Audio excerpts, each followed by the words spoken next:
समाजज्यूहरूमा नमस्कार तथा हार्दिक अभिवादन।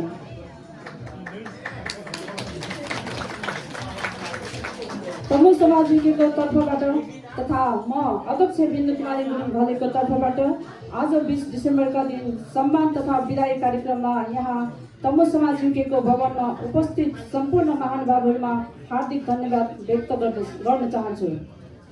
प्रथम पटक बेलायतमा विशेष गरी 13 डिसेम्बर 2025 शनिबारका दिन हेरो लेजर सेन्टरमा आयोजित ऐतिहासिक कन्सर्ट मार्फत नेपाली सङ्गीतलाई अन्तर्राष्ट्रिय मञ्चमा अझ उचाइ दिनुहुने आदरणीय राजु लामाज्यू तथा उहाँको चर्चित ब्यान्ड मङ्गोलियन हार्टलाई हामी विशेष सम्मानसहित विदाई गर्न पाउँदा अत्यन्तै गौरवान्वित छौँ।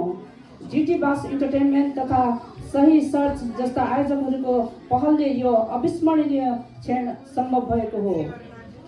3 दशकभन्दा बढी समयदेखि नेपाली सङ्गीत क्षेत्रमा निरन्तर योगदान पुर्याउँदै आउनुभएका बहुभाषिक गीत सङ्गीत मार्फत सबैलाई जोड्न सक्ने द भोइस अफ नेपालका कोच, सगरमाथा आरोही र सरल तथा प्रेरणादायी व्यक्तित्वका धनी राजु लामाज्यू आजको नयाँ पुस्ताका लागि साँच्चीकै प्रेरणा हुनुहुन्छ।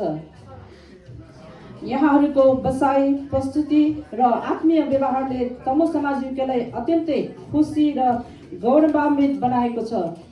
आगामी दिनहरूमा पनि उहाँहरूको सङ्गीत यात्रा अझ सफल होस् भन्ने कामनासहित सुरक्षित यात्रा र उज्जवल भविष्यको हार्दिक शुभकामना व्यक्त गर्दछौँ।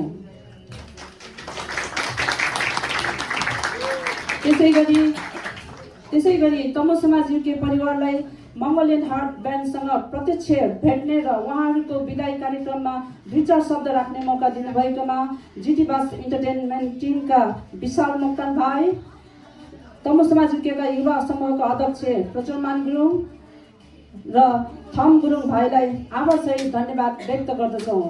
अन्त्यमा आउँदै गरेको तमु समुदायको महान चाड तल उछाडको शुभकामना व्यक्त गर्दै बिदा हुन चाहन्छु। धन्यवाद। जय मङ्गोलियन हार्ट, जय जीटी बास इन्टरटेनमेन्ट, जय तमु समाजज्यूको।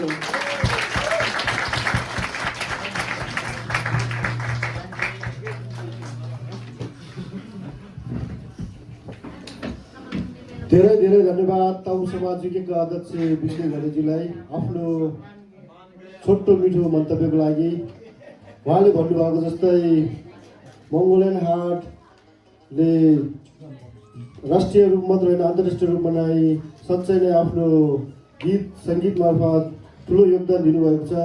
त्यसको लागि हामी पनि आभारी नै छौँ र उहाँले